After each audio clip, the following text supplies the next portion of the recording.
Bueno, muy buenos días a todos y todas. Un gusto estar hoy con ustedes, con el resto fiel de la segunda parte del curso. Siempre es la parte donde se quedan los entusiastas y las entusiastas, así que muchas gracias por estar, por seguir dedicando los sábados a la mañana a esta propuesta.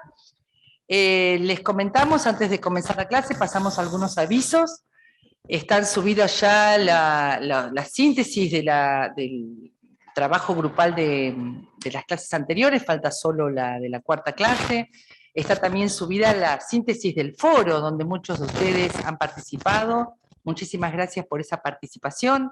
Está subida la grabación de la clase del profesor Jorge Sotelo, que lo tenemos hoy aquí como participante. Muchas gracias, Jorge, por acompañarnos. También está subida su presentación en PowerPoint para que lo tengan bien a mano. Todo material que pueden bajar, que pueden distribuir, que pueden compartir. O sea, la verdad que está quedando un curso muy con saberes construidos junto con ustedes. Así que muchas gracias. Pasados estos avisos, les comentamos que seguramente hoy, a último momento de la clase, abramos el próximo foro, ya entendiendo, y esto es lo que primero quería comentarles, que hoy comienza, en realidad comenzó la clase pasada, pero hoy ya es un aterrizaje, casi les diría, forzoso en los sistemas de gestión. Ya es mirar la gestión como una gran tarea política, y por lo tanto una tarea que hay que hacer bien, lo posible muy bien, porque además tenemos una suerte de fama de acuñada o construida a lo largo de los años de que el peronismo es desprolijo, que el peronismo no sabe gestionar, a pesar de que las principales realizaciones de los gobiernos de este país han sido durante gobiernos peronistas. A pesar de eso nos acompaña una suerte de fama de desconocimiento o displicencia respecto de los sistemas de gestión. Y nosotros creemos que sabemos gestionar, y sabemos gestionar muy bien, pero es verdad que a veces le bajamos el precio al valor político de prepararnos para gestionar bien y prepararnos para conocer a fondo los sistemas de gestión gubernamental. Entonces, a partir de eso, esta charla y las que vienen están relacionadas a ese tema. En la próxima charla van a estar compañeros y compañeras especializados en empleo público, por ejemplo, que es un sistema de gestión al que le vamos a dar particular importancia. Y así vamos a hacer hasta el final. Hoy nos vamos a dedicar en la primera parte, a un sistema de gestión central para los que hacemos planificación de gobierno, que es el sistema presupuestario.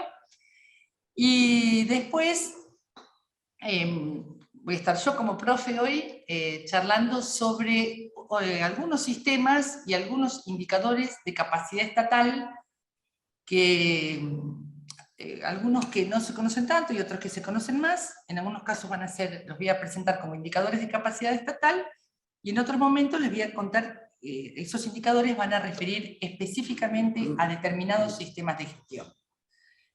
Lo que vamos a hacer, no podemos hacer otra cosa, es una presentación y una invitación a leer, a la lectura. En este caso, a la lectura de un libro que hemos escrito con quien me acompaña, pero también a muchas otras lecturas que hay numerosas bibliografías sobre los sistemas de gestión, así que a estudiar. Los invitamos a estudiar estos temas que hoy solamente presentaremos. Les decía que uno de los textos que invitamos a leer es el documento Evaluando en clave pública, guía de indicadores de la capacidad estatal, que escribimos para Flaxo junto con Sabrina Kumoto y Gustavo Longo, que hoy me acompaña como docente, es integrante de la Comisión Estado y Administración Pública del Instituto Patria. Él es también director, subdirector, en realidad es el cargo específico de integridad y ética pública de la FIP, y es para nosotros una autoridad y un compañero al que consultamos muchísimo sobre los temas de presupuesto público. Como es a veces el sistema de gestión que más nos cuesta abordar, es al que le vamos a pedir a Gustavo que le dedique un tiempo particular. Y después yo me dedico al resto de los sistemas e indicadores de capacidad estatal. Así que Gustavo, muchas gracias por estar con nosotros y sin más, te pasamos la palabra. ¿Cómo no? Ahí está bien, probamos todo. ¿Vamos a hablar todo? Sí. Ahí. ¿Está? Bueno, el agradecido soy yo, en primer lugar. Estoy agradecido por la invitación, por la participación en el curso, que es de mucho contenido, es un curso realmente muy fuerte. Y también honrado, digamos, honrado por las clases anteriores, participar en un espacio en el cual hubo tantos expositores y expositoras de tan buen nivel y muy buenas exposiciones además. Así que la primera preocupación es estar a la altura de las circunstancias, después veremos cómo funciona. Mi idea en términos de cómo está estructurada la clase de hoy, como bien dijo Claudia, tiene una limitación que es el tiempo, así que uno puede trabajar en los grandes títulos. Mi objetivo principal es que ustedes se queden con algunas cuestiones que pueden explorar y que representan claramente lo que es el sistema presupuestario del sector público.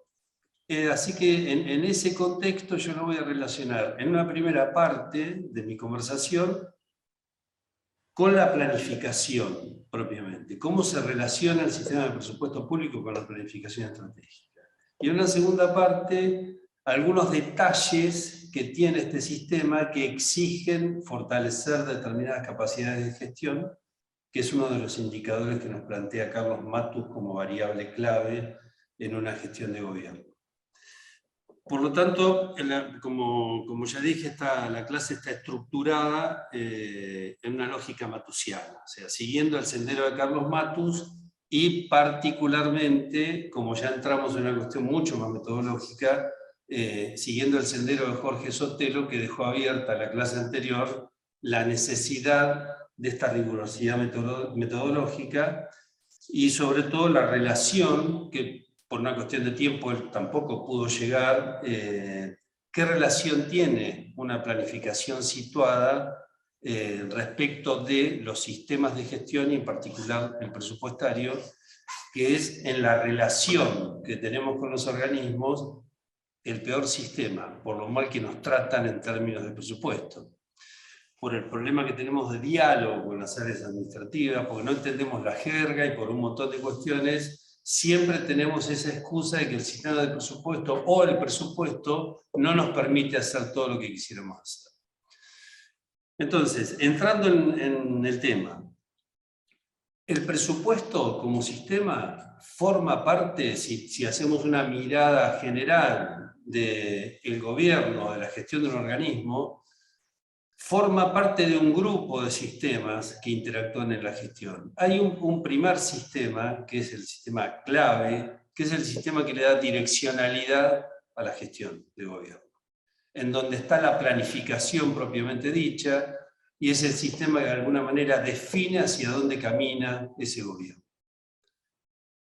Conviven con esto otros sistemas, por ejemplo, un sistema que es el de diseño del Estado, o sea, cómo se trabaja en el Estado, qué normas deben cumplirse para diseñar una estructura, cuáles son los regímenes de personal, los convenios colectivos, es decir, el sistema que determina la morfología de ese Estado, o de ese organismo en particular. Podemos asociarlo con el Estado en general o con un organismo en particular. Un tercer sistema, que es el sistema de control, propiamente, o sea, la auditoría. Todo un gran sistema creado por la Ley de Administración Financiera en el año 1991, que integran la Sindicatura General de la Nación y la Auditoría General de la Nación, que es el sistema encargado de verificar el buen manejo de los procesos, los procedimientos, el uso de los recursos y la auditoría externa. Y un cuarto sistema, que es el sistema de administración de los recursos, que es en donde está el presupuesto, además de los sistemas de administración de personal y de todos los recursos que se manejan en el Estado. Deberían, en teoría, integrar un gran sistema. La primera debilidad que vemos es que estos sistemas dialogan solamente consigo mismo, no dialogan con los demás. Entonces ahí tenemos una primera dificultad en términos genéricos en la gestión. Nosotros nos vamos a focalizar en el sistema de administración de recursos y particularmente, en mi caso, el sistema presupuestario. ¿Qué tiene que ver el sistema presupuestario con la planificación? Según el Ministerio de Economía, si ustedes buscan la definición, el Ministerio de Economía les dice que el sistema presupuestario es una herramienta de política económica y de planificación gubernamental. Esa es la aspiración en términos de la definición del sistema. Además, un dato importante, el presupuesto es la ley de leyes del funcionamiento de la administración pública. Nada se puede hacer si no está previsto en la ley de presupuesto. Es la ley que determina todo el funcionamiento de la administración, por eso genera todo este proceso de negociación y de revisión permanente y todo se discute en ese marco. Entonces, desde distintos enfoques uno lo puede plantear como una restricción y en otros casos puede ser poder manejarse dentro de ese esquema que a veces nos da cierto grado de libertad. Así que entrando ya en este planteo que hacía Jorge en la clase anterior, que es, ahora sí nos ponemos con un poquito más de rigurosidad metodológica, no los voy a aburrir acá explicándoles cómo funciona el presupuesto, ni mucho menos, simplemente ver cómo es esto en términos lúdicos, o sea, el juego presupuestario. Vamos a hablar del juego presupuestario. En las clases anteriores aparecieron muchas cuestiones que tienen que ver con lo presupuestario y con la planificación y que siguen el sendero de Carlos Matos. En las primeras clases, Felipe fue claro en cuanto a la definición del triángulo de gobierno, y Felipe se focalizó mucho en la necesidad de gobernabilidad. Él hizo mucho hincapié en ese aspecto. Claudia y Carlos nos marcaron mucho cómo fue el contexto en el cual se pudo dar determinado esquema de planificación y los cambios de política según la época. Claudia y Carlos, en la cuestión histórica. Después, Carlos Vila marcó mucho el tema de la complejidad. La complejidad, la necesidad de formación. Moca también marcó el tema de la complejidad a partir de esa visión de un nuevo orden que responde a distintos parámetros. Es decir, todos de alguna manera nos fueron diciendo cómo es esta cuestión de análisis de la planificación en un esquema matusiano. María también marcó un elemento que es clave en la visión de Matus, que es los distintos actores. Y marcó mucho el término de presidir. Esta idea de que el plan precede y preside a la acción. Entonces, eso nos indica de alguna manera que en esta capacidad de gestión que vamos a analizar hoy, es muy, muy importante la necesidad de incidir, de llevar adelante y no ser meramente descriptivo en las situaciones. Jorge incorporó un concepto que es el de producción institucional, que es el que yo voy a tomar para relacionar la planificación con el presupuesto en esta primera parte. ¿Qué quiere decir la producción institucional? Que los organismos públicos producen. Y esto no es una visión productivista. Producen bienes y servicios que se entregan a la gente, a veces directamente, a veces indirectamente. Esto lo que nos está marcando es un desafío en términos de gestión, que es el saber qué hacer con los recursos. No estamos hablando de administración, estamos hablando de gestión de los recursos. ¿Por qué voy a entrar en este concepto de producción institucional? Porque la producción institucional nos define que tenemos acciones que vamos a llevar adelante, recursos con los que vamos a contar, equipos de trabajo, insumos, bienes y plata, fundamentalmente plata. Y eso lo tenemos que transformar en productos concretos, en un DNI, en un plan social, en un subsidio, en una atención en el hospital o en una atención en cualquier organismo para un trámite, el que sea, en cualquier nivel de gestión. Hasta ahí sería una descripción meramente de proceso productivo. ¿En dónde interviene la planificación acá? Cuando yo produzco para obtener resultados. El proceso de planificación situada en términos de Matus, lo que nos está indicando es que nosotros tenemos que hacer un muy buen procesamiento de los problemas que vamos a sacar.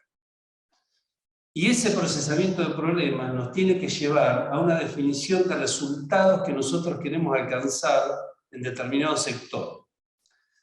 ¿Qué es un resultado en estos términos? Es un cambio verificable en una situación concreta de un beneficiario de mi política. Eso es un resultado. ¿Qué son los productos? Es lo que nos relaciona con la comunidad. Es lo que nos relaciona con otras áreas. Es lo que la gente ve de la organización. Algo que Claudia siempre hace mucho hincapié es, si no tenemos esta buena relación con la gente, la gestión no es buena, por más que estemos de acuerdo ideológicamente hacia dónde caminamos. Pero en los hechos el juego está en cómo nos relacionamos con las personas. ¿Qué reciben desde el aparato estatal? Insisto, en cualquiera de los niveles. Entonces, ¿cómo se juega el presupuesto acá? El presupuesto es la expresión financiera de la planificación. Y si no es la expresión financiera de la planificación, es una descripción de un modelo totalmente conservador que lo único que nos está diciendo es: esta es la plata que tenés para comprar las cosas que necesitas comprar el año que viene. Y nada más que eso. Entonces, yendo al ejemplo que yo daba de la entrega de bienes o servicios, nosotros podemos tener un organismo que sabe que por la plata o por los recursos con los que cuenta, puede producir 300.000 DNIs por año.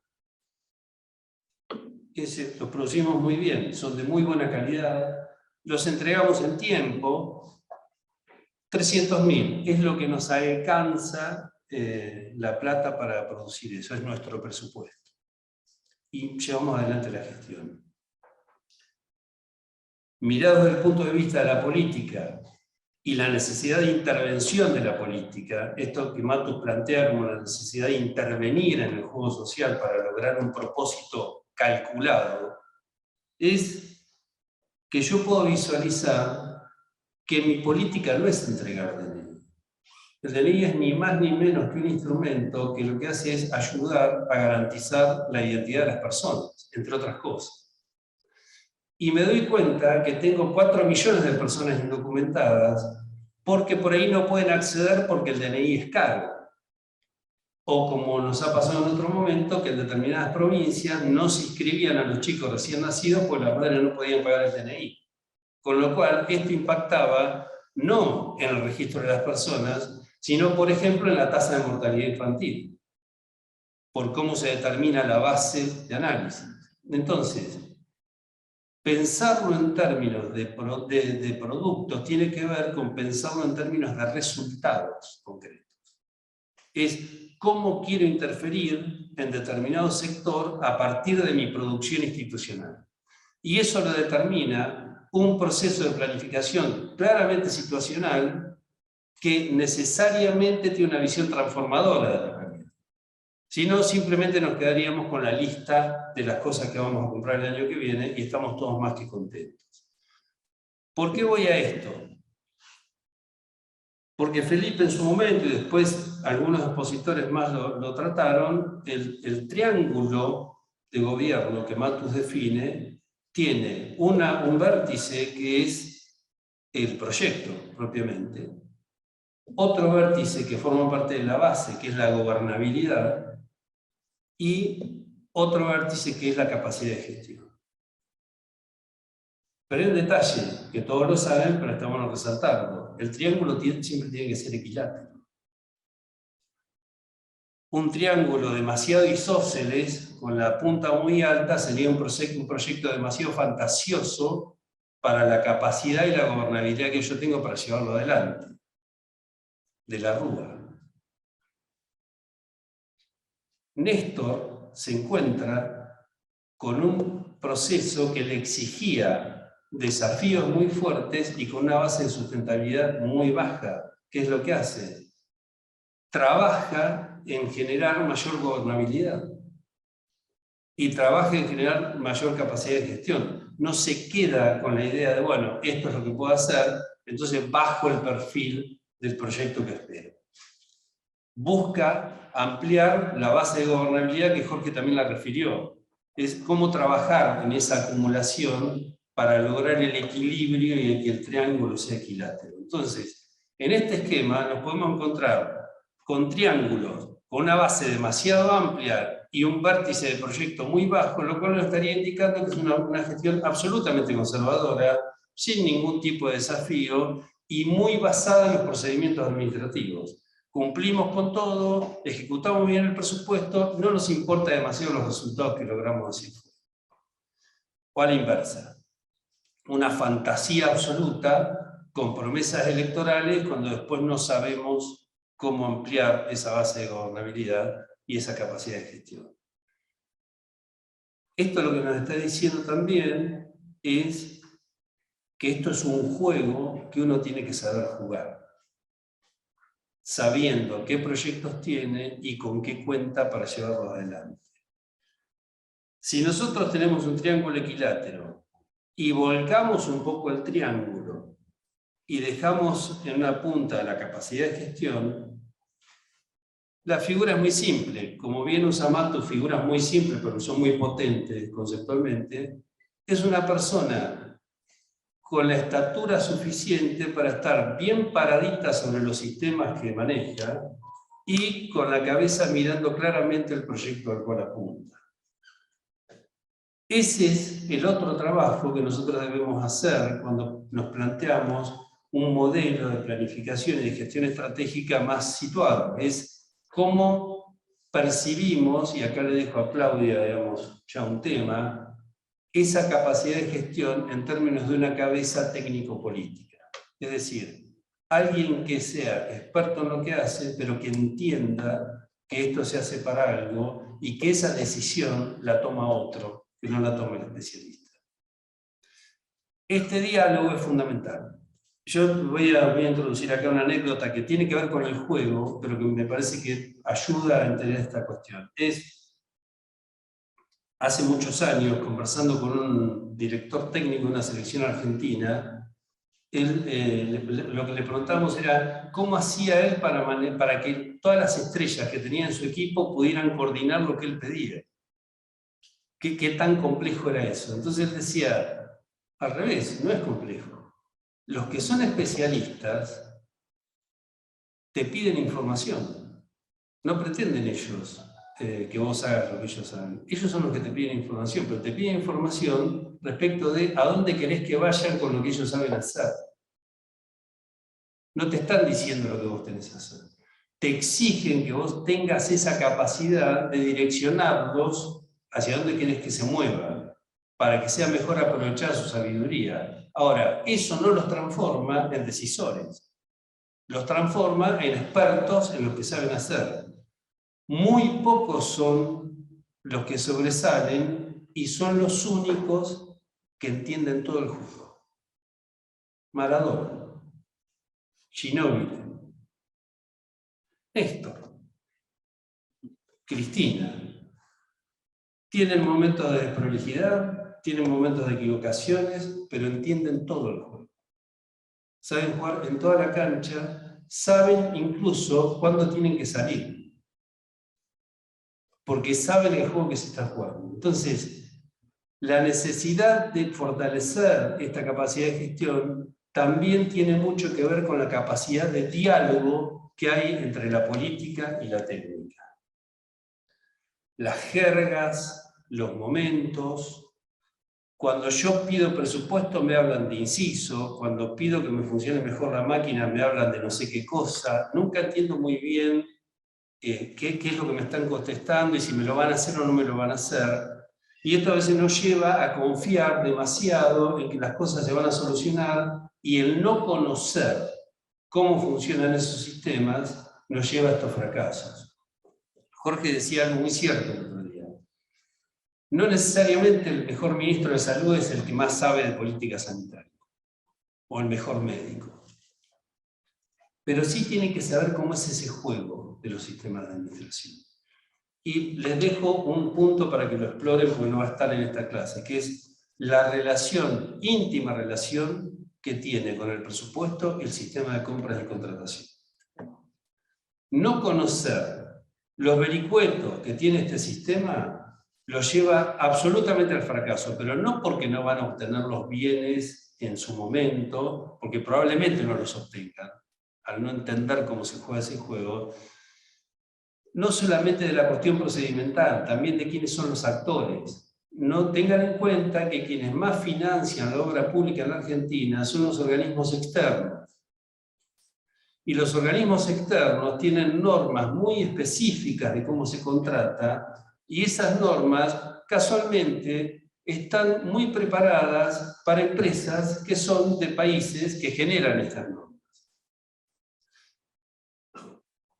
Entender eso es lo que nos puede llevar a una muy buena planificación de nuestro presupuesto, de nuestras compras y de nuestros resultados de gestión. Por eso digo, tengan especial atención en los sistemas de compras. Y si lo voy a llevar a algo mucho más sensible, pueden quedar muy mal con gente muy amiga, a quien convocaron para trabajar con ustedes, gente experta, que se entusiasma, que les compra el proyecto, se pone a trabajar y a los 4 meses se enteran que les faltaba un formulario y que como no tenían partida presupuestaria para ese trimestre, ese contrato no se puede hacer. Y no se va a hacer. Y lo único que ganaron fue una enemistad. Porque la persona que era amiga ya no lo es, ya no confía en ustedes, y además no va a ir a trabajar. Y lo que trabajó no lo va a cobrar. Eso es conocer, no desde el expertise, sino entender que estas cosas están en el juego y saber a quién preguntarle para ver cómo funciona esto. Nos enojamos con los responsables de administración, nos enojamos con los responsables de compras, pero también es cierto que no sabemos muy bien qué preguntar. Por eso digo, la capacidad está para fortalecer en los dos lugares. El experto que entienda un poquito más hacia dónde caminamos, y nosotros no confiar solamente en el talento, sino también confiar un poquito en la ciencia y entender que ahí adentro hay algunos procedimientos a cumplir. ¿Por qué? Porque las áreas administrativas conocen muy bien el riesgo de un error administrativo. Y en el Estado, uno va preso solamente por un mal manejo presupuestario. No mucho más. Todo lo demás son procesos sumariales, denuncias, etcétera, etcétera. Pero en lo concreto, compré una cartera con la caja chica y estoy en la justicia. Es así. Porque el sistema presupuestario no me permite salir de eso. Yo puedo gastar solamente en lo que me dice. Y un detalle, no me puedo endeudar, excepto que sea aprobado por el Congreso. Esta es una primera parte. ¿Qué tiene que ver con la planificación? Cuando uno formula el presupuesto, nos piden como primera medida el formulario de políticas del organismo. Segunda medida, ¿qué recursos tenés para llevarlo adelante? Tercero, ¿qué metas te propones? Nos están pidiendo exactamente lo mismo que nos piden procesos de planificación. La diferencia en dónde está. Es que en vez de discutir los recursos, discutimos los resultados. Decimos, ¿qué queremos lograr? Y en función de eso pedimos recursos. La secuencia de producción es siempre la misma. Recursos, acciones, productos, resultados, impacto. Siempre la misma. La diferencia está en dónde me paro para analizar eso y desde dónde negocio. Si solamente me quedo con la idea de la plata que me dieron y produzco lo que puedo, o me paro en los resultados que espero y desde ahí negocio recursos. En un marco de planificación claramente situada. ¿Por qué? Porque hay muchos actores en este juego y hay mucha incertidumbre. Y el presupuesto es un proceso que también tiene esta complejidad. Nosotros en mayo, ahora, estamos empezando a formular el presupuesto del año que viene. Cuando todavía no sabemos ni cuánto va a ser la inflación, no sabemos en dónde va a estar el tipo de cambio, y ni siquiera empezamos a ejecutar en algunos organismos el presupuesto actual. Ya en este momento yo estoy empezando a pensar la política presupuestaria para el año que viene. O sea, es un proceso de planificación permanente, y como bien decía Martus, son apuestas. Yo me tengo que sentar diariamente y analizar y evaluar qué es lo que está pasando en este proceso de ejecución del presupuesto y de la gestión, y estar negociando permanentemente los recursos en función de los resultados de política que me propuse en el momento de la planificación. Detalle, para tirar títulos. En los 4 sistemas que yo nombré, en los grandes sistemas que intervienen en la gestión, en ninguno está la evaluación. Solamente prevalece la auditoría, pero no hay una cultura de la evaluación, porque tampoco hay una cultura de la planificación, claramente. O sea, no podríamos estar evaluando cosas que no planificamos. Esa función siempre termina en un área externa que evalúa en función de su propia visión de la cosa. No intervienen los actores concretos que estuvieron en el proceso. Lo mismo nos pasa, más de una vez lo hemos dicho con Claudia, con Jorge o con María también, es una primera visión de dónde puede haber un problema en esto, es cuando existe un área específica de planificación, que es para los decisores, como nos aburre un poco la planificación, decimos, planifica vos, decime qué es lo que habría que hacer y vemos. Poco participativa, y en esto quiero resaltar, sé que estoy hablando mucho de Jorge, pero yo lo respeto y además es un amigo y compartimos la gestión. Si ustedes miran el proceso que hizo Jorge en AFIP para el armado del plan estratégico, no paró, no lo tuvo armado hasta que no habló con todos, no participaron todas las áreas, no recabó todos los elementos, o sea, claramente un modelo de planificación más participativo y con todos los actores en juego. Si no, lo llevamos a una idea más tecnocrática de, bueno, la planificación debería hacer esto, estos son los indicadores, el organismo siempre hace esto, con lo cual acá nos manejamos y estamos en un ámbito más cálido, si se quiere. ¿Cómo voy con el tiempo? 5 minutos. Bueno, me corro un poquito a la cuestión presupuestaria. También esta figura de la producción institucional, que es la misma, es calcada a la que usa el presupuesto por programa, que es el que nosotros tenemos vigente desde el año 91, es exactamente lo mismo y nos pide la misma información. Lo que nos está diciendo es, si vos te tomás el laburo de hacer un buen proceso de planificación, vas a tener un muy buen presupuesto. No tengas ninguna duda. ¿Qué es un buen presupuesto? Y uno que lo vas a tener que estar siguiendo todos los días y negociando todos los días, no hay manera. Pero lo que sí es importante es que tus fondos estén asignados estratégicamente a lo que vos priorizás. Eso es fundamental. ¿Cómo se ve esto? En el sistema presupuestario, como ya les dije, planificamos con mucha anticipación, sobre todo cuando las variables se están moviendo demasiado. Ese es todo un tema. Después, cuando ya entramos concretamente en la ejecución del presupuesto, hoy el Estado argentino, ya sea nacional, provincial o municipal, se encuentra con otra complejidad, que son las políticas transversales. Y eso nos exige también una mayor capacidad de gestión que tiene que ver con la coordinación y con la interacción entre las distintas organizaciones. Porque es muy fácil cuando uno tiene departamentalizada la gestión, y yo sé que de seguridad se hace cargo de seguridad, y que de obras públicas se hacen cargo los ingenieros, y que de la auditoría se hacen cargo los abogados y los contadores. Ahora, hábitat, género, niñez, ¿en qué organismo está esta inversión? Está en todos. Todos los organismos tienen una perspectiva de género, un tratamiento sobre lo que es la violencia laboral, entender el hábitat como algo integral, le presenta al sistema presupuestario esta complejidad que es cómo evaluamos ese tipo de política. Porque para mí es fácil, obra pública, y sí, están las paredes, están los caños, está hecho el piso, está el pavimento. Ahora, ¿estamos bien con la perspectiva de género? ¿La inversión que se hace es la razonable? ¿Falta inversión? ¿Por qué? O sea, hoy el desafío, como bien decía Vilas, este desafío de nuevos temas y nueva formación, también tiene que ver con entender esa transversalidad en la ejecución de los recursos del Estado. Ya no es solamente desde el punto de vista de un organismo particular.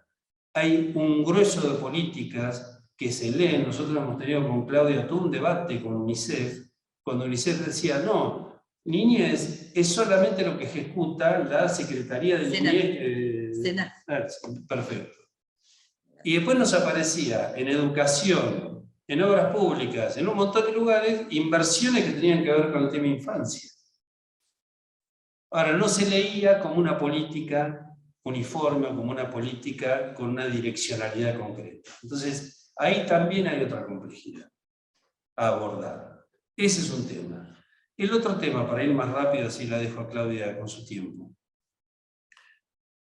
La lectura del presupuesto nos puede dar alguna información interesante de lo que es el proyecto de gobierno y de qué puede o no puede hacer el proyecto de gobierno. Yo me traje algunos números, es un ejemplo, es una cuestión meramente metodológica, no lo tomen como un análisis de la realidad política. Nosotros tenemos el presupuesto, por ejemplo, 2021. Tenemos el 8% de gasto en personal, cuando en realidad la discusión es hay que achicar el Estado por la cantidad de gente que tiene. Ahora bien, por eso digo, entrémosle un poquito a esto. Sin embargo, el presupuesto de la provincia nos va a dar un altísimo gasto en personal. ¿Pero por qué? Porque la provincia tiene la policía, tiene los docentes, tiene la salud, que le fue transferida por Cavallo a principios de los 90 para que el gasto social desapareciera del presupuesto nacional y se pudiese negociar con el Fondo Monetario de una manera más limpia. Entonces, estas miradas es importante que las tengan para un análisis. Ayuda social, 13%. O sea, queremos matar a todos los planeros por el 13% del presupuesto en un momento crítico de la Argentina. Jubilaciones y pensiones es el 34%, o sea, cuando yo asumo la gestión, ya sé que hay un 34-35% de mi presupuesto que ya no lo puedo usar. Eso es pago de jubilaciones, se fue. Por eso quieren recortar la jubilación. Porque ahí está uno de los gastos más difíciles y más inflexibles en términos de ir hacia la baja. Lo mismo que el gasto en personal, que es muy inflexible hacia la baja. En todo caso puede subir, pero no bajar. Subsidios, 6% del presupuesto. En cuanto a impacto del presupuesto total, es el 6% en este momento. Servicio de deuda, 5%. Intereses, solamente intereses. Obra pública, si contamos todo, o sea, no solamente cemento, ladrillos y pavimentos, sino todo el equipamiento que conlleva, más las máquinas, más las compus, más todo lo que se entra en el patrimonio del Estado es el 11%. Entonces, prácticamente tenemos acá el 73% del presupuesto. Me faltan los gastos de funcionamiento y los insumos. ¿Cómo no va a ser situada una planificación si yo cuando obtengo el presupuesto ya tengo casi un 50% que no puedo prácticamente ni tocar? Porque tengo que atender urgencias determinadas, como es en este momento la asistencia social, de la cual no me puedo correr, o porque estoy pagando deuda, o porque tengo que pagar las jubilaciones. Imagínense si este es el presupuesto nacional, lo que debe ser el presupuesto provincial. Solamente pagando sueldos. Entonces, un dato interesante es, en este tipo de clasificación que yo estoy haciendo, es analizar cómo se está financiando la obra pública, por ejemplo. Si el endeudamiento externo está yendo a financiar obra pública, que es lo mejor que nos podría pasar en nuestra casa. Comemos con el sueldo, pero cuando compramos el auto pedimos un préstamo. Cosa que probablemente no esté sucediendo en esta instancia. Que podamos estar financiando gastos corrientes, como pasó en los 90, a fines de los 90, que nos endeudábamos para comer. Lo cual ya es el primer paso hacia la quiebra, directamente. Entonces, para ir cerrando, digo, acá tienen ustedes una parte de esta información que en el juego de los medios de comunicación y en el juego de los analistas presupuestarios es interesante explorar. Me queda un punto, que es la relación del presupuesto y la planificación con la cadena de valor público. Esto es, la misma cadena de producción, pero pensando en el impacto. No solo en los resultados, sino en el impacto. Es algo descriptivo. ¿Por qué lo decimos así? Porque fíjense que en el presupuesto no se habla de inversión. Se habla de gasto corriente y de gasto de capital. La visión del gasto de capital sería la obra pública, la compra de bienes que van al patrimonio, pero ¿qué implica la inversión social? La inversión del Estado en el mediano y largo plazo. Eso es lo que podemos verificar en esta cadena de valor público, que es la misma cadena del sistema presupuestario. Es cuánto agregó a esta sociedad la mayor inversión en educación, la mayor inversión en asistencia social, en salud, cuánto mejor vive esta gente a partir de sostener estos procesos de producción pública. Es restrictivo, claramente, nos obliga a pensar muy bien en los procesos de planificación, en el análisis de los problemas, en plantearnos estas apuestas y entender muy bien cómo se juega este juego. Insisto, hay que entenderlo muy bien porque es un juego de todos los días. Dos cuestiones y cierro. Porque la negociación no es sencilla. No es que uno tiene un buen proyecto y sale. El proyecto lo tiene quien dirige y es el que prioriza. Y ese es el diálogo que hay que empezar a entender. Me decía alguien muy experto, un viejo profesor muy experto, dice, vos vas a la secretaría privada del ministro con tu proyecto y pedís hablar con el ministro y te van a preguntar cuál es el tema. Vengo a pedirle plata para un proyecto. La persona que está en la secretaría, que tiene muy bien el humor del ministro, sabe si le va a ir a hablar de ese tema o no, y probablemente ese proyecto quede ahí parado y no vaya nunca a hablar. Esa es la primera opción. La segunda opción es que digan, ¿por qué no me lo mandas por mail? Y lo vemos. Lo mando por mail. Y hay una cuestión que también se la voy a dejar a Claudia, porque ella lo trabaja muy bien este tema. Todos podemos escribir 300 páginas de lo que hacemos todos los días, pero no podemos escribir ni media carilla de para qué las hacemos. Y lo que le duele a quien decide en términos de política es el problema que tiene que atacar. No le importa la cantidad de veces que yo voy a la oficina, con cuánta gente me reúno y demás. Es entender ese diálogo, cómo hablarle a alguien que tiene que tomar esa decisión. Conclusión, lo que me decía este viejo amigo es, armate una carpetita de 2 carillas y tenételas bien estudiadas en términos de cuál es el problema que está existiendo ahí y qué problema de política se presenta. ¿Por qué? Porque en el único lugar que vas a encontrar a este tipo es en un ascensor. De casualidad. En ese momento sacás el papel, se lo dejás y le explicás en 3 pisos y te fuiste. Y que el tema le quede en la cabeza. Es la única manera. Salvo que seamos muy amigos de la ministra o del ministro. Segundo punto. Siempre he planteado esto en función de una visión transformadora. O sea, no quedarnos tranquilos con lo que nos dan. Todo lo contrario. Entonces, cuando vemos que los fondos ya están preasignados, nos obliga mucho más a establecer un proceso de planificación para entender con lo que hay, qué podemos llegar a hacer y si caminamos al proyecto que queremos. Voy a usar un término específico para esto, que no se tome como algo genérico, que es, si a mí me das este presupuesto y me decís, esto es lo que puedes hacer, cuando no hay más opciones, la única opción es romper. No hay otra. Ah, bueno.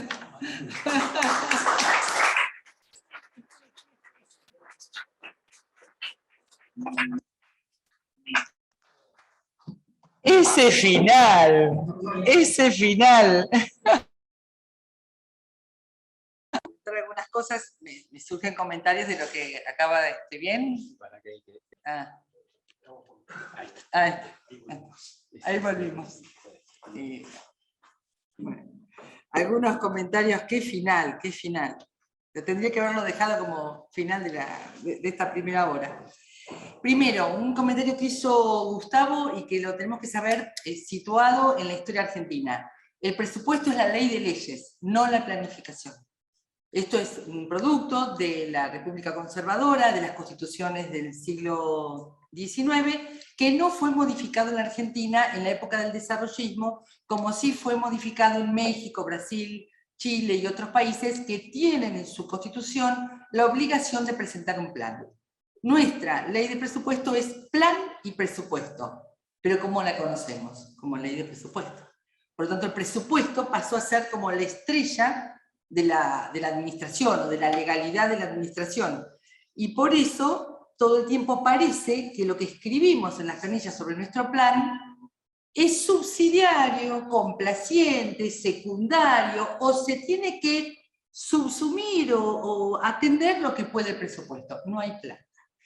No hay plata. Mira, es esto lo que hay. Y parece que el presupuesto es el que manda sobre la planificación.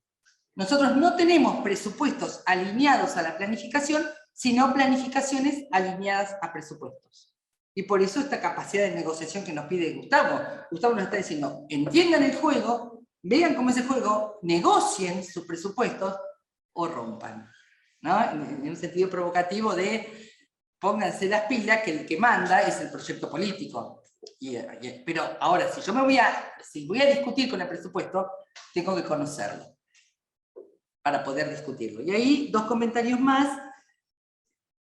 Ese poder enorme que tienen las áreas de presupuesto, y ese famoso no se puede de estas áreas, necesita de grandes negociadores. Los gestores somos negociadores con los sistemas de gestión. Pero para negociar hay que conocer. Y dos ejemplos. Por ahí la vi a Sandrita Fosco. Sandra fue mi presupuestarista en la Secretaría de Desarrollo Social de La Matanza. Cuando digo Desarrollo Social de La Matanza, imaginen, no sé, un ministerio de 5 provincias, no sé cómo explicarles, era gigante, ¿no? Esa secretaría. Y la enorme tarea que hizo Sandra de formar en cada programa un referente de cada programa que supiera sobre cómo abrir una caja chica, cómo pedir las compras, cómo hacer las contrataciones. O sea, le dedicábamos muchísimo tiempo, invertíamos muchísimo tiempo de la gestión en formar personas que supieran de presupuesto en cada programa. Y eso facilitaba muchísimo después el diálogo con la dirección de administración, que hasta ese momento era dueña y señora, porque nadie sabía nada de cómo abrir una caja chica, de cómo pedir una compra. Entonces, a la dirección de administración le facilitábamos la cosa. Cuanto menos supiéramos comprar, menos comprábamos. Y allí hubo, de parte del proyecto político, un esfuerzo que Sandra acompañó con su conocimiento en formar personas en presupuesto, gestión presupuestaria, diseño del presupuesto del año siguiente, apertura de cajas chicas, licitaciones, compras directas, y capacitábamos compañeros y compañeras que no eran contadores ni licenciados en administración, pero tenían que conocer las entrañas del monstruo. Y siempre recuerdo de otra municipalidad, de otras municipalidades, el típico caso de los directores o secretarios de deportes. Vamos a hacer el campeonato Evita.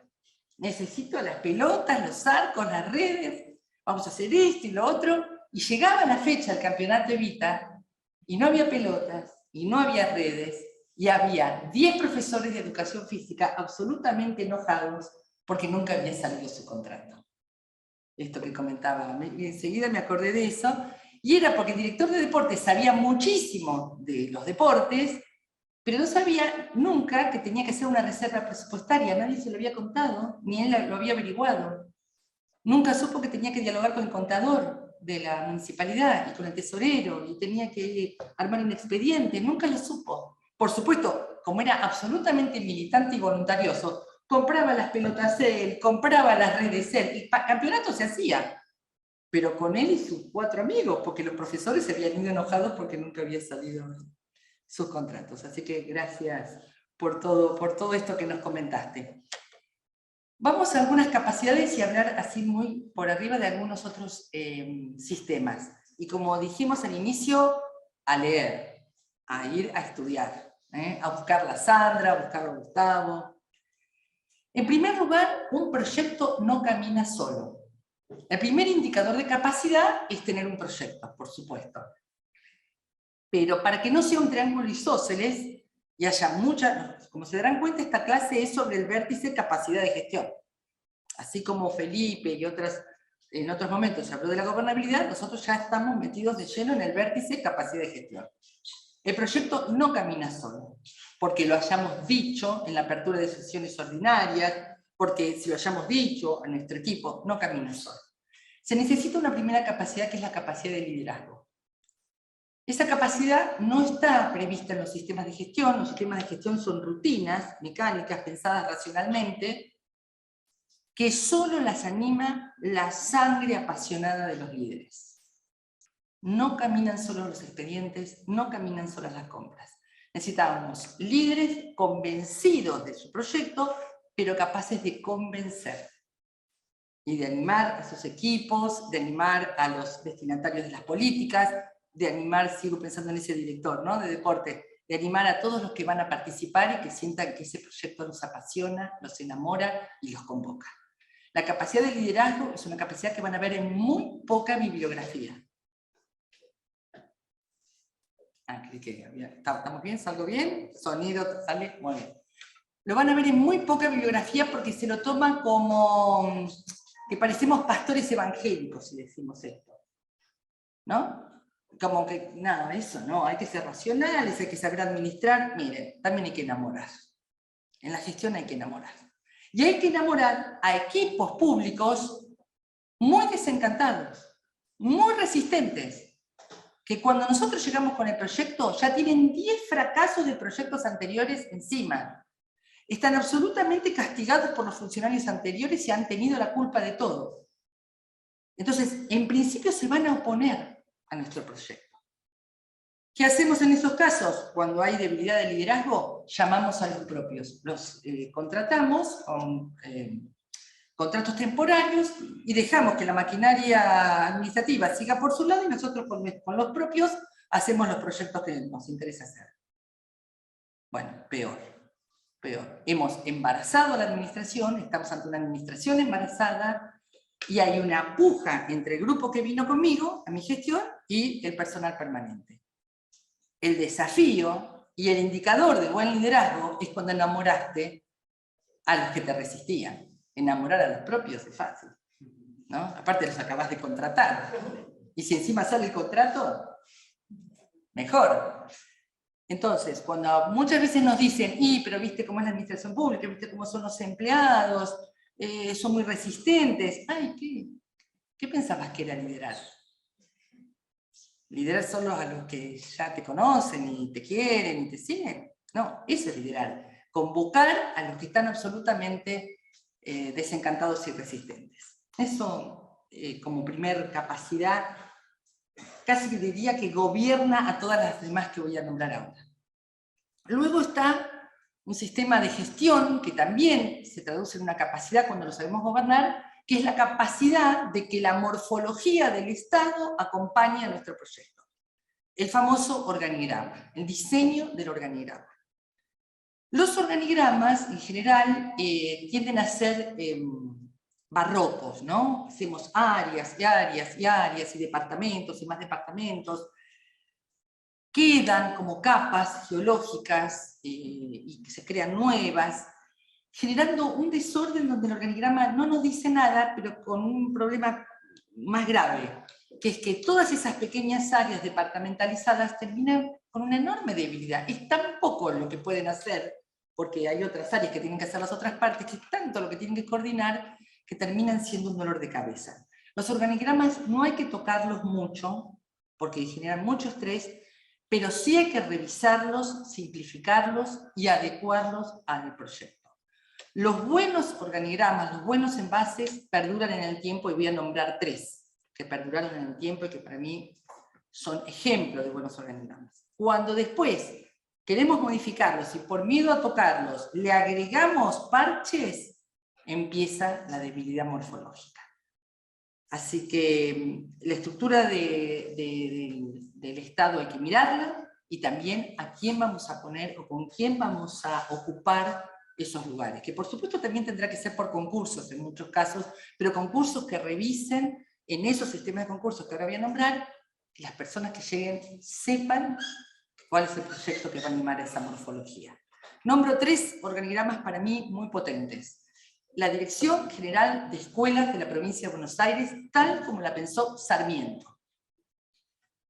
Una secretaría sustantiva, la Secretaría de Educación, una Secretaría de Apoyo Administrativa, la Secretaría Administrativa, un Consejo General de Educación que asesora al Director General de Escuelas sobre los programas, y a partir de allí derramar y mirar cómo se administra y cómo se ejecuta la educación en la provincia de Buenos Aires. Y un auditor que adentro de la propia Dirección General de Escuelas, no con un sistema externo, adentro de la propia Dirección de Escuelas, le dice al ministro lo que no está andando bien.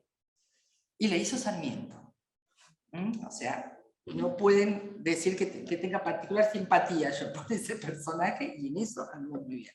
El INTA.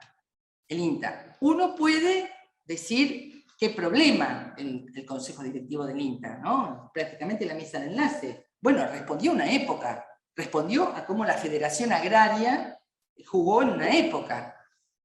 Ahora, eso no significa que el envase no sea bueno. Quizás falte coraje para sentar en ese consejo directivo a los pequeños agricultores familiares. El envase es bueno. Lo que falta es liderazgo para sentar a los que hay que sentar en el consejo directivo del INTA. Pero es un muy buen organigrama.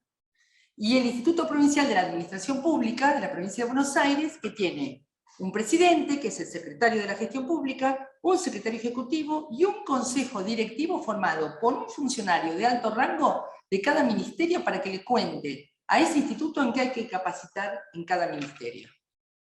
Una dirección de estudios e investigaciones, una dirección de capacitación.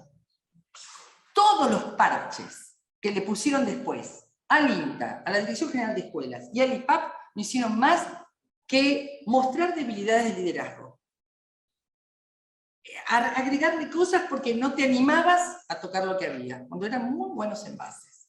De hecho, el envase del IPAP duró más de 20 años, el de la Dirección General de Escuelas duró más de 90, el INTA desde que empezó.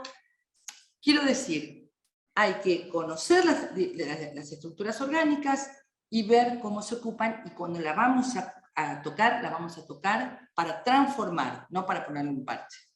¿Está? Algunos casos vamos a ocupar algunos cargos por gobernabilidad.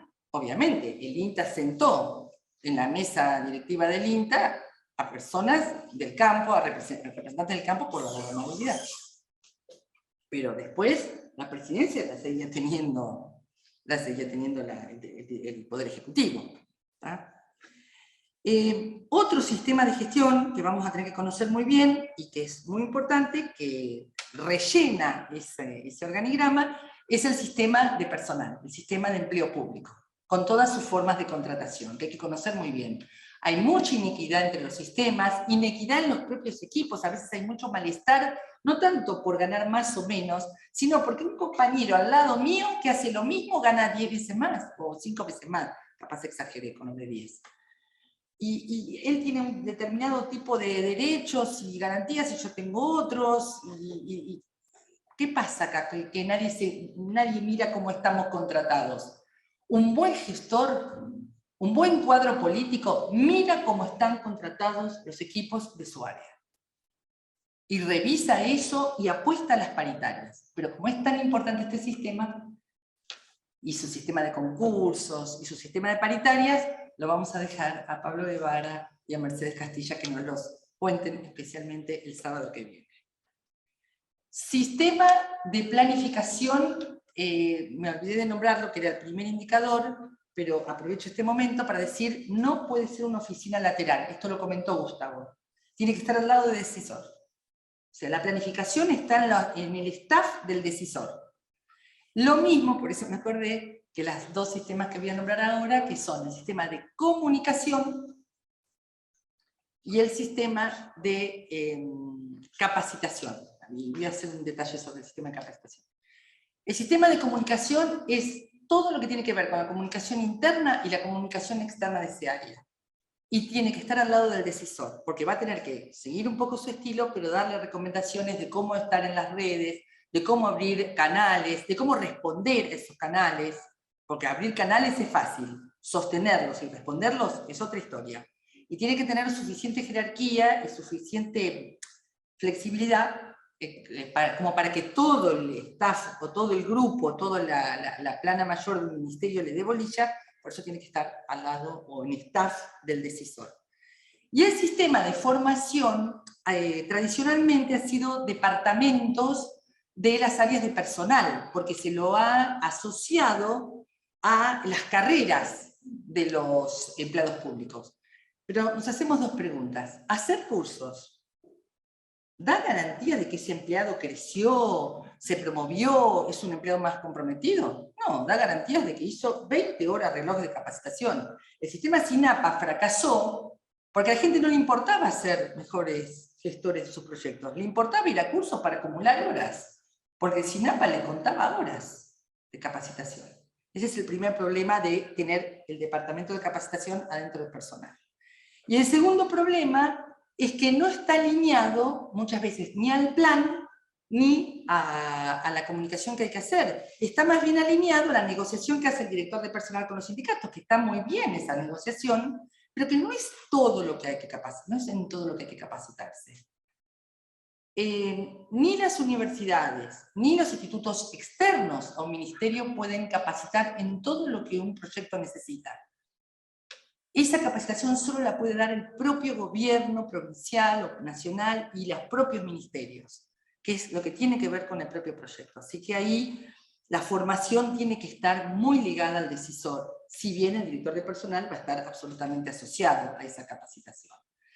Esa formación es una formación que la vamos a hacer porque queremos comprometernos con el proyecto, no porque especulo para ganar horas reloj para mi carrera. La carrera va a haber otros indicadores que ya se los vamos a contar el sábado que viene.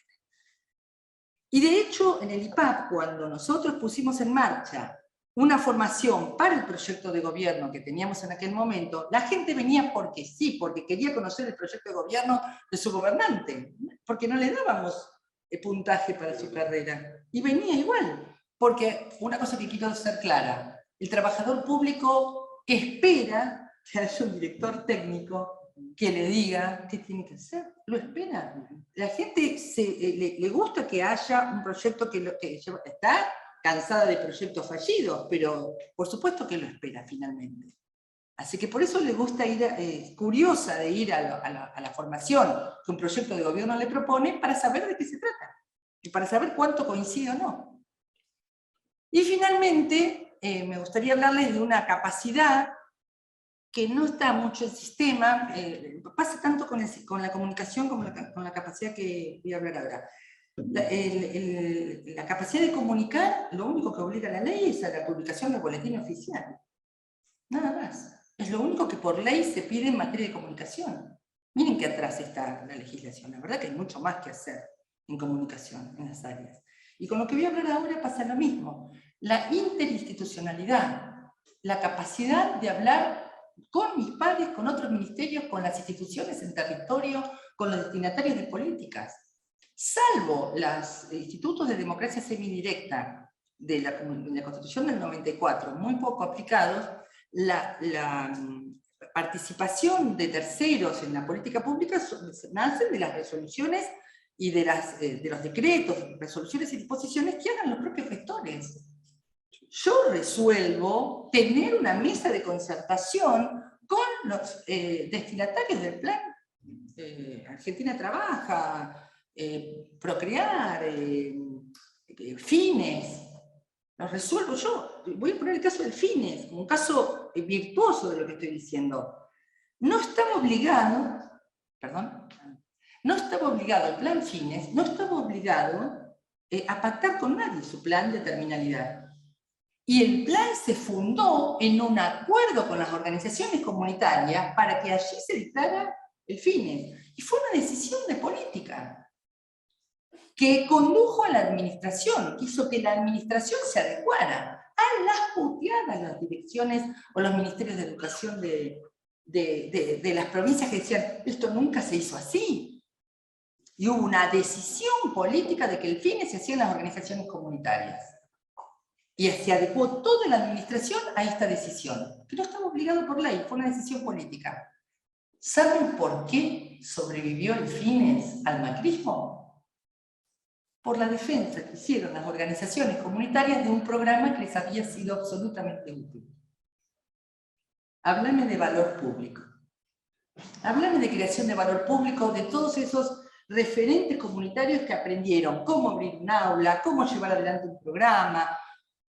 Y además porque yo quiero crear un buen dirigente político y un buen gestor público, quiere crear una fantástica camada de dirigentes sociales. Porque van a ser los mejores interlocutores cuando yo abra mesas de concertación, cuando los convoque a la política. Así que interinstitucionalidad y capacidad de diálogo con los otros organismos de mi propio Estado, con otros organismos en territorio y con las organizaciones comunitarias es una capacidad central, sobre todo cuando se quiere hacer aparecer que lo único que dialoga con el Estado es el mercado. Y hay muchos actores, muchos actores, además que el mercado, para charlar. Y además, el mercado en general, cuando se siente a charlar con nosotros, viene a querer cooptar nuestra decisión. Así que ahí vamos a negociar, vamos a dialogar, pero vamos a tener claro cuál es nuestro proyecto para que no lo coopten. Y ahora los invitamos a leer. O sea, a partir de acá, gracias, esto es lo que quería comentarles yo, y a partir de acá esperemos haber despertado la curiosidad por leer sobre estos temas.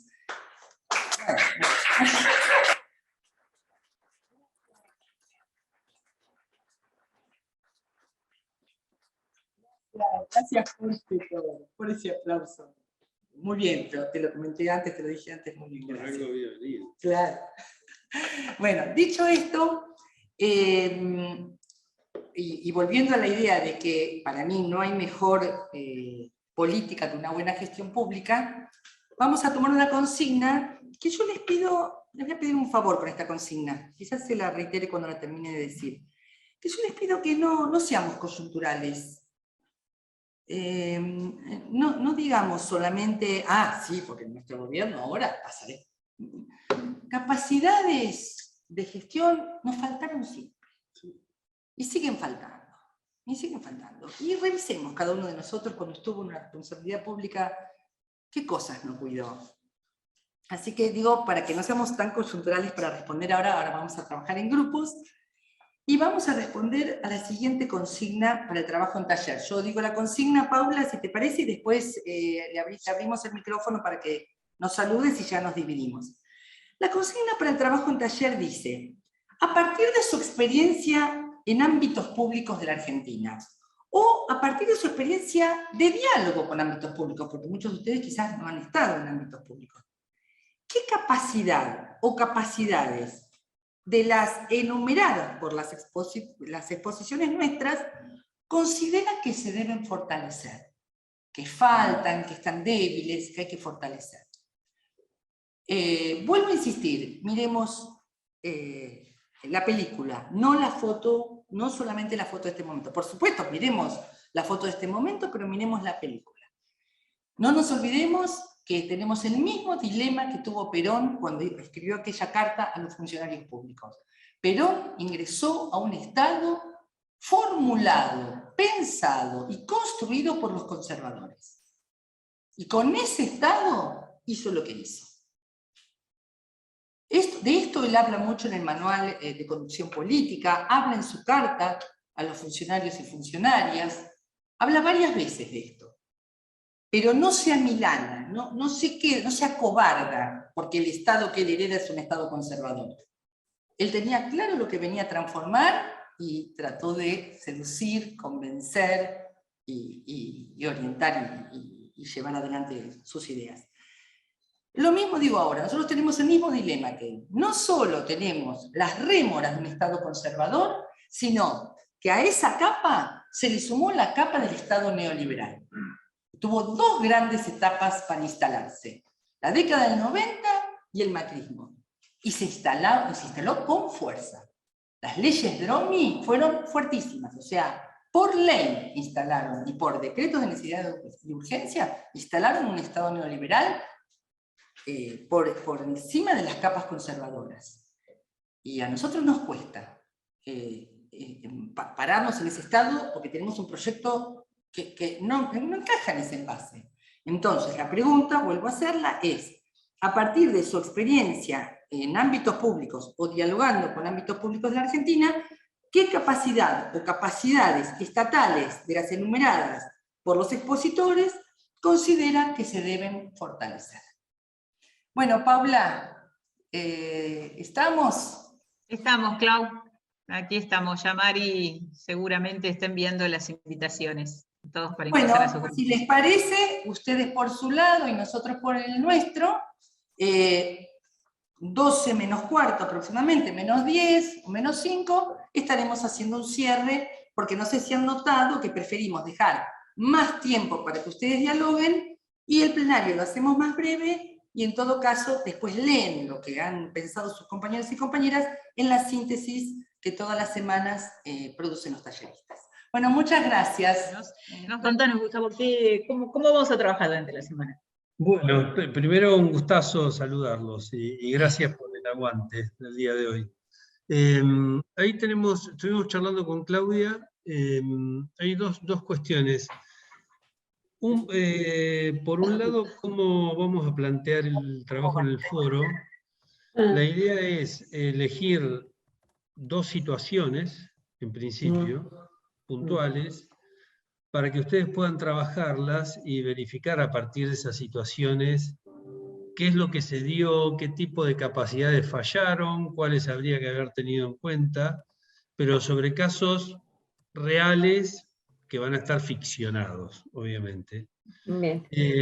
Así que va a ser un trabajo interesante, me parece que puede ser mucho más productivo hacerlo de esa manera. Después Claudia va a hablar con Eliana como para ajustar esos detalles, pero bueno, eso va a ser es la idea para el trabajo en el foro. Y también conversábamos con Claudia dos puntos que por ahí era como para cerrar, digamos, la conversación de hoy. Uno que me parece importante, o nos parece importante, que buen ejemplo de cómo sortear esto que a veces consideramos una restricción de los sistemas, fue el plan de vacunación durante la pandemia. Algo que no estaba previsto, que exigía muchos fondos, mucha coordinación, se generaron los acuerdos, se generó el consenso, se reasignaron los fondos para esto y se pusieron a trabajar, algo que no tenía ninguna previsión cuando ese presupuesto había sido formulado. Es decir, hay buenos ejemplos de qué sucede cuando se sale de pensar dentro de la caja, ¿no? Ajá. Y otro aspecto que también es importante, que en este momento ya nosotros estamos hablando propiamente de gestión, y creo que Cristina sí, si no recuerdo mal, en Chaco hizo una referencia, y esto es fundamental como parte del plan de gobierno y de cómo se manejan estos recursos, estos sistemas, que es y la gestión te legitima. Hay una legitimidad de origen que tiene que ver con acceder desde el sistema democrático, pero la verdadera legitimidad de la gestión está en los resultados. Está en lo que la gente ve que nosotros estamos haciendo, si lo seguimos representando, y si ven que nuestras acciones a nivel de la gestión producen los beneficios que todos esperan. Así que en ese marco es que vamos a seguir trabajando con esta idea. Bueno, nada más, no nos robo más tiempo. Muchísimas gracias por estar un sábado acá en el espacio y espero que les vaya resultando productivo la actividad y el curso en general. Un abrazo a todos y a todas.